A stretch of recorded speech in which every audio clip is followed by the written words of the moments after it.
Hi students, இப்போ நம்ம பார்க்கக்கூடிய ஒரு முக்கியமான ஒரு ப்ராப்ளம். ஸோ இந்த ப்ராப்ளம் அடிக்கடி கேட்குறாங்க. என்ன ப்ராப்ளம் பாருங்க. எடுத்துக்காட்டு 4.7. சரி பார்ப்போம். 2 கிலோகிராம் மற்றும் 4 கிலோகிராம் நிறை கொண்ட இரு பொருட்கள் 20 கிலோகிராம் மீட்டர் செகண்ட் பவர் -1 என்ற சம உந்தத்துடன் இயங்குகின்றன. ஃபர்ஸ்ட் கேள்வி, அவை சம இயக்க ஆற்றலை பெற்றிருக்குமா? ரெண்டாவது கேள்வி, அவை சம வேகத்தை பெற்றிருக்குமா? சோ ரொம்ப சிம்பிள்.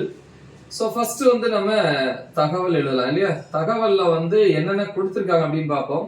இரண்டு பொருட்கள், ஒரு பொருளினுடைய நிறை மாஸ்ன்னு சொல்லலாம், m1 = 2 கிலோகிராம். இரண்டாவது பொருளினுடைய நிறை m2 = 4 கிலோகிராம். அதே மாதிரி ரெண்டு பொருட்களுக்கும் உந்தம் சமம் அப்படின்னு சொல்லிட்டாங்க. அப்ப முதல் பொருளுடைய உந்தம் P1 சொல்லலாம், ரெண்டாவது பொருளினுடைய உந்தம் P2. ஆனா ரெண்டுமே ஈக்குவல், சமம். எவ்வளவு மதிப்பு? 20 கிலோகிராம் ms பவர் -1. என்ன கேக்குறாங்க? முதல்ல இயக்காற்றல் சமமா இருக்குமான்னு கேக்குறாங்க. ரெண்டாவது வேகம் சமமா இருக்குமான்னு கேக்குறாங்க. ரைட்.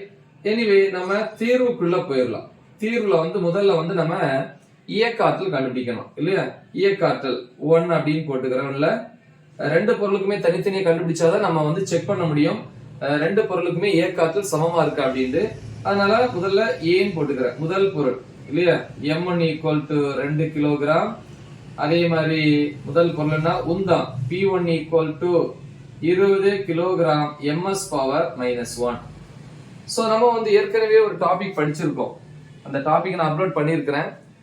உந்தத்திற்கும் இயக்க ஆற்றலுக்கும் இடையேயான தொடர்பு. சோ அதுல அந்த ஃபார்முலா வரும். என்னது? இயக்க ஆற்றல் கைனடிக் எனர்ஜி = p²/2m அப்படின்னு சொல்லுவோம்.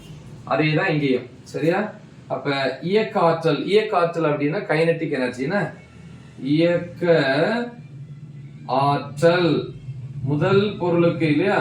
அதனால கைனடிக் எனர்ஜி 1 போட்டுக்கலாம் முதல் பொருளுங்கிறனால. ஈக்குவல் டு ஃபார்முலா என்ன? p²/2m. முதல் பொருள்னா வேணா 1 போட்டுக்கலாம். சரியா? சோ ஈக்குவல் டு p1 எவ்வளவு? 20 ஸ்கொயர் இருக்கனால 20² 2 பெருக்கல் m1 நிறை 2. சோ இயக்காற்றல் முதல் பொருளுக்கு சமம் 20² 20 × 20 400 by 2 பெருக்கல் 2 4. இந்த 4 கேன்சல் ஆனா இங்க 1 வரும் இல்லையா? சோ அப்படினா ஈக்குவல் டு 100 ஜூல். சரியா? அடுத்து இந்த 1ல b பாப்போம். இரண்டாவது பொருளுக்கு m2 எவ்வளவு? 4 கிலோகிராம். உந்தம் இரண்டாவது பொருளுங்கறனால P2. பொதுவா ரெண்டுமே சமமான நம்ம p னே போட்டுக்கலாம். பட் நம்ம ரெண்டு தனித்தனியா போடுறதுனால லெட்டர் அப்படி போட்டுருக்கோம் இல்லையா? சோ லெட்டர் நீங்க எப்படி வேணாலும் போட்டுக்கலாம், நோ ப்ராப்ளம். எனிவே P2 எவ்வளவு? 20 கிலோகிராம் ms பவர் -1. ஃபார்முலா என்ன? இயக்க ஆற்றல் இல்லையா, கைனடிக் எனர்ஜி ரெண்டாவது பொருளுக்கு ஈக்குவல் டு ஃபார்முலா என்ன? பொதுவான ஃபார்முலா p²/2m. இரண்டாவது பொருள்னா 2 ன்னு போட்டுக்கோங்க. சரியா? எஸ். சோ அப்ப ke2 kinetic energy 2 equal to P2 உந்தம் என்னது?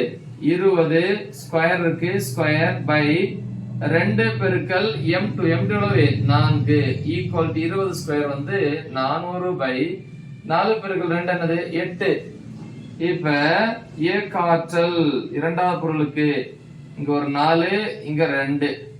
இப்ப 100/2 வந்துச்சு. 100/2 என்னது? 50. So 50 joule. இதுல பாருங்க, முதல் பொருளுடைய இயக்க ஆற்றல் ke1. இதே மாதிரி இரண்டாவது பொருளுடைய இயக்க ஆற்றல் ke2. இது பாருங்க, இது 100, இது 50. ரெண்டு சமமா இருக்கா? கண்டிப்பா இல்ல. So not equal to ke2 அப்படின்னு சொல்லலாம். ke2 அப்படிங்கிற முதல் கேள்வி, அவை சம இயக்க ஆற்றலை பெற்றிருக்குமா? கண்டிப்பா இல்ல. ரெண்டுக்குமே வெவ்வேறு இயக்க ஆற்றல் சம இயக்க ஆற்றலை பெற்றிருக்காரு. இது ஃபர்ஸ்ட் ஒண்ணு. சரியா? அப்ப உந்தம் ஒரே மாதிரி இருந்தாலும், உந்தம் ஒரே மாதிரி கொடுத்திருக்காங்க. உந்தம் ரெண்டு பொருளுக்கு ஒரே மாதிரியா இருந்தாலும் இதுல கனமான பொருள், இதுதான் கனம், இது கனம் குறைந்தது. கனமான பொருளுக்கு இயக்க ஆற்றல் குறைவு, கனம் குறைந்த பொருளுக்கு, லேசான பொருளுக்கு இயக்க ஆற்றல் அதிகம். சரியா? சோ அப்படிங்கறத நம்ம தெரிஞ்சுக்கிட்டோம். அடுத்து ரெண்டாவது வந்து பாத்தீங்கன்னா இதை நீ அழிச்சுக்கலாம், இது நமக்கு தேவையில்லை. ரெண்டாவது என்ன கேக்குறாங்க, வேகம் சமமா இருக்குமான்னு கேக்குறாங்க, சம வேகத்தை பெற்று இருக்குமான்னு. நமக்கு தெரியும் உந்தத்தினுடைய ஃபார்முலா P = mv. முதல் பொருளுக்கு எழுதுவோம் a இல்லையா, முதல் பொருள். இது எப்படி மாத்தலாம், P1 = m1 v1. இதுல இருந்து முதல் பொருளுடைய திசை வேகம் அல்லது வேகம் v1 v1 அப்படியே வச்சுக்கோ, m1 கீழே கொண்டு வாங்க, P1/m1 = P1 உந்தம் எவ்வளவு 20. சோ 20 பொருளின் நிறை என்னது m1 எவ்வளவு 2.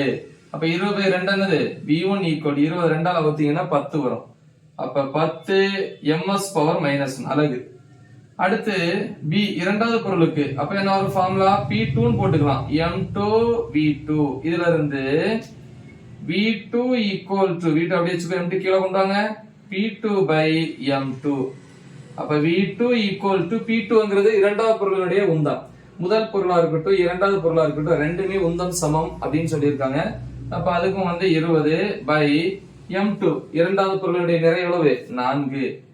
சோ 4 இதை டிவைட் பண்ணீங்கன்னா 20ல 4 5 தடவை இருக்கு, 5 ms⁻⁻1. அப்ப v1 v2 கண்டிப்பா என்ன கிடையாது, சமம் கிடையாது. சோ அப்ப என்ன எழுதலாம், v1 is not equal to v2. இதுல இருந்து என்ன தெரியுதுன்னா உந்தம் வந்து ரெண்டு பொருளுக்கும் சமமாக இருந்தாலும் இயக்காற்றலும் சரி அதனுடைய வேகமும் சரி சமமாக இருக்காது. இவ்வளவுதான் ரொம்ப முக்கியமான ஒரு கணக்கு. நல்லா தெளிவா பிராக்டிஸ் பண்ணுங்க, மறக்காம இதை உங்க ஃப்ரெண்ட்ஸுக்கு ஷேர் பண்ணுங்க. All the best, thank you.